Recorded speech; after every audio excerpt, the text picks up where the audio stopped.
I want my ex back. Controversial methods you need to know. You won't find these just anywhere.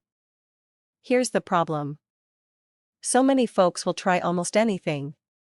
If you're telling yourself, I want my ex back, then you owe it to yourself to find out what works and what doesn't, and the fact is the methods that seem to be the most common are the ones that simply don't work.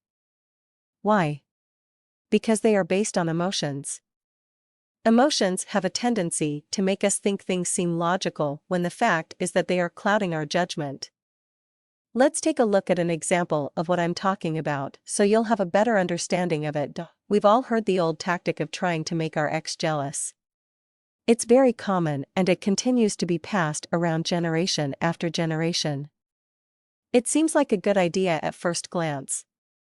However, let's look a little deeper at it. Assuming that making your ex jealous would bring them back to you, is that really the reason you want them to come back? I mean, you really want to get back together with them because they love you and want to be with you, right? Well, if they come back because they are jealous, then it would be because they don't want someone else to have you. That's a terrible reason. Another thing is that if your ex sees you out and about with someone else, rather than to come back, they could just as easily decided you don't want them anymore, and they give up any hope of getting back together with you. Now there's a complete backfire. This is just one little example of why common advice is risky at best. To say that I want my ex back and then rely on just any old advice to make it happen is just, well, a terrible idea. You need proven methods that you know work.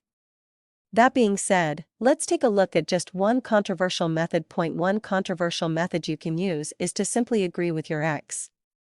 If they were the one that broke off the relationship, agreeing with them takes away any power that they have over you. Suddenly they will feel that loss of power and their head will spin with wonder about what happened. Chances are really good that they really didn't want the breakup either, and this revelation will cause them to start rethinking the breakup completely. You've heard the old saying that we always want what we can't have, and this is a classic example of that. This one method alone will give you the power and control that you need to get your ex back. I hope this gives you a better understanding of why controversial methods work so well. They're only controversial because they don't fit in with the normal way of thinking. I guess the lesson here is that just because something seems right doesn't necessarily mean it is. However, finding the controversial methods brings up a new problem.